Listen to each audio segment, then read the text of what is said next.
Let's also talk about supply chain disruption. There are news, of course, that ports are closing down or likely to be closed down, including the Haifa port where Adani has made a major investment. Freight prices are going to go up. What is another bummer would be an IMEEEC project, which was announced on the sidelines of the G20, the India-Middle East Economic Corridor. What is the possibility of that corridor, Mr. Sahai, going on as planned, or perhaps even starting operations? Yes. No, that's true. I think IMECC project is still at a conceptual state. We have not worked out how much is the total cost of the project. We are talking about the route, which is a very linear route, which may not be working there.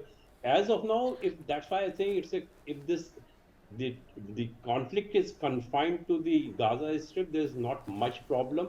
The IMEC will be on track, but if some of the Middle East countries join it, or Israel is actively involved, probably the focus may be shifted. And that's why in such situation, there may be a question mark in timely completion of the IMECC also.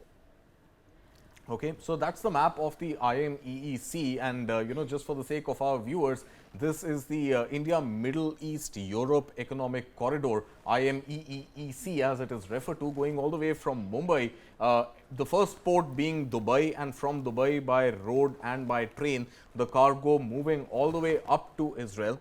And Israel Haifa port, which Adani Group bought for $1.2 billion earlier this year, is going to be the point of transit to the northern corridor, and that northern corridor goes all the way from Israel and enters Greece, and thereby further by road and by rail networks into rest of Europe. And if you look at it in the context of the I2U2 from Europe, then the shipping lines to US become a direct sort of entry, and therefore trade between India with Europe, not just the Middle East, and therefore with US and reverse trade as well, becomes that much more barrier free.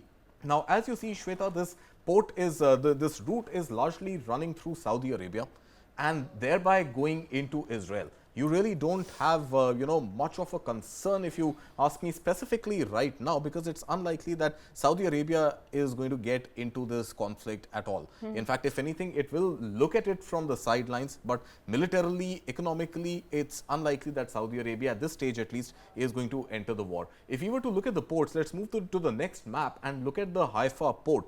And after that, we could get into the statements which are coming from the Adani Group also. But if you just stay here for a moment, Haifa port is up on the north.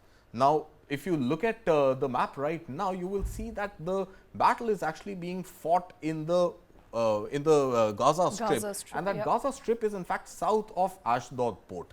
So, in fact, Ashdod port has been bombed just about a couple of minutes ago. There are news items coming in that I haven't seen that, but bombing in the Ashdod. Haifa is up in the northern side of Israel, and right now it seems that the port is unaffected. A couple of hours ago, the Adani Group had come out with a statement. Let's pull up that statement also. The Adani Group saying that it is looking at this situation closely, and it is really monitoring the welfare of its employees there. And right now, so the statement up there, we are closely monitoring the action on ground, which is concentrated in South Israel, whereas Haifa is up in the north part of Israel. Another statement also coming in from Adani Group. This one is saying that for the current financial year, which is up until April last year to March this year, April this year to March next year, FY24, Adani Port is saying that we've guided for Haifa cargo volumes to range between 10 to 12 million metric tons. And the APSEZ, which is the Adani Ports and SEZ's total cargo volume guidance is about 370 to 390 million metric tons. So a small size of the business, about 3% or so. But remember, if you go back to the map, this Haifa port is pretty much the port which is going to, be the sort of, making or unmaking of the bridge, India economic, India, Middle East, Europe economic corridor. So Haifa port definitely important. But right now, statement coming about 2 hours ago from Adani Group saying that they are watching the situation closely, but no disruption in port operations yet, because Haifa is up in the northern side of Israel and the action is happening in the southern side. Right, and there is no news report of Haifa port being impacted, but Ashdod, we are given to understand there's been bombing there. We'll try and get you more details.